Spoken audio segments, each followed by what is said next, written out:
was really unexpected when we met. It was like, when people say, just stop looking and you'll find it. That's kind of exactly how it happened.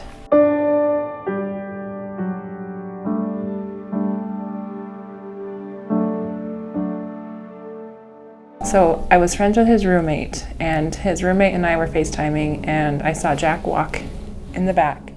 And I can't remember if I texted him texted my friend as we were on FaceTime or if it was later, but I texted him and I said, hey, your roommate's really cute. Can I have his number? And Kenny was kind of like, I mean, you're across the country and he's from Montana, so I guess you can have it. So the FaceTime thing was a pretty normal occurrence. I FaceTime my family and friends.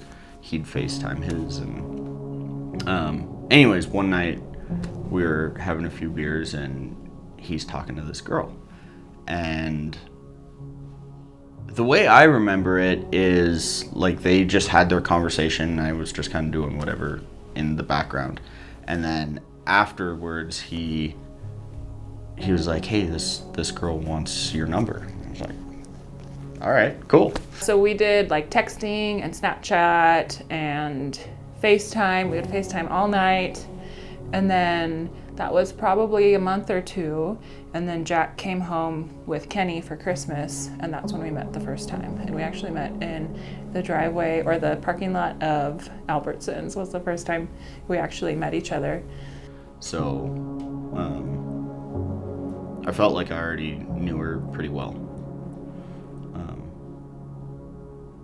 But yeah, I was still nervous. So I would say that was probably our first date, was the karaoke night at my favorite trashy bar in Canby. And now that I know Jack, I know that singing karaoke was like completely out of his scope, and I just can't even believe that he even did it, knowing how he is now. Just pretty cool to think about.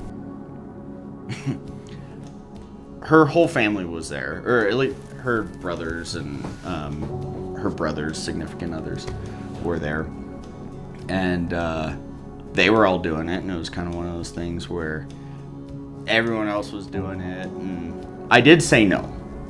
I did say that no, I wasn't going to do it at first, and then I ended up doing it. Which was absolutely probably my least favorite moment about that, our first date. So, but then the rest of it was fun, and we had a couple beers, and I think we played Giant Jenga or something like that.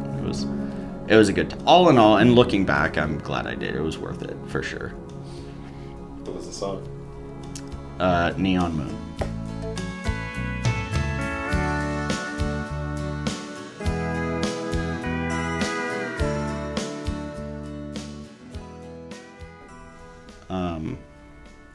That Christmas, actually, I had a pretty good idea that we were compatible. But actually, for me, it was when she came down to North Carolina and we went to Wilmington.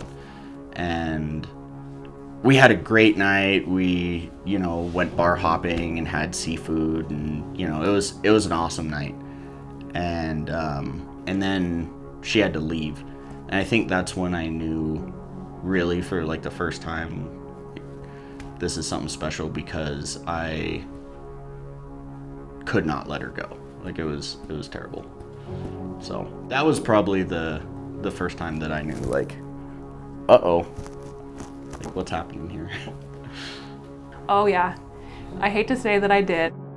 I'm very nosy, and Jack and I share locations with one another on our iPhones, and he, I don't remember what happened. He wasn't texting me back, which is totally fine. I promise I'm not crazy, but I was checking into his location to see if maybe he had fallen asleep, if he was home, or maybe he went to his grandparents' house. And so I checked his location and I saw that he was at Big Sky Brilliance. And so I was mortified that I saw that, and I texted everyone, and I was like, I think I just saw something I wasn't supposed to see. Well, we had gone, one of the times that I went to Oregon, we had gone wine tasting. And we had a great time. That was another, every time I hang out with Claire and do stuff is a good time. But that was another, like, one of those I guess, magic moments was going wine tasting. We had planned a trip to go back to Oregon in October, and we were going to go wine tasting because Jack and I like to do wine tasting together. And I told Jack, I said, I should probably call the winery and see if we can get a reservation for my entire family. That's a lot of people. And the way that I knew that it was coming was because Jack said he had already taken care of the reservations. And Jack is not a planner. And so when he said, oh no, I took care of it, I made the plans for the winery, I was like, okay. So I thought that it was pretty nonchalant to like want to do that again. Like, hey, let's relive this and whatever, and this time we'll do it with your family. So I thought I was being really like cool as a cucumber about it. But I better get my nails done, better get a good outfit. And so I did. And we went to the winery, and it was really beautiful. And because I'm close to my family, and so my whole family was there, and we had a perfect little back deck area all to ourselves, and it was a beautiful day. It was October in Oregon, and so the fact that it was perfectly sunny and not raining was just really lucky. And it was a beautiful day, and it was just perfect, and I wouldn't change it for anything, even though I did know that it was coming.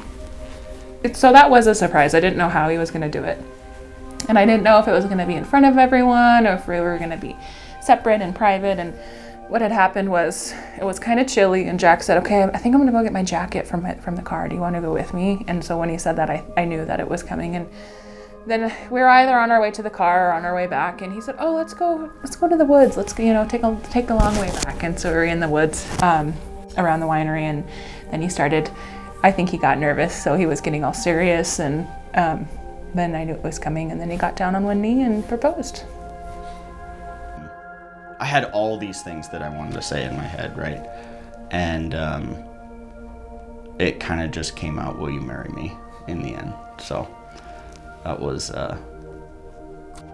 one of the things, kind of, not an inside joke, but one of the things we say to each other is like, I can't wait to marry you. And we've said that for a long time. And so on the walk, like back to where the family was, and we took the long way, I was kind of, I guess, just talking about our life together and how I think we're really good together, and like I want to be with you. I want to be with her. And she said the same thing back, and I was like, I can't wait to marry you. And she said, I can't wait to marry you too. And I said, are you serious? And she said yes, and that's when I asked. But one of the things that I was gonna say was, well, it's kind of deep or whatever, but like, yeah, we're gonna have issues and stuff like that. Everyone does, and I want to stick through it with you if you'll stick through it with me, and I think that together we can overcome anything. And I think that's one of the things that I wanted to say to her, and it didn't really come out that way, but for better or worse.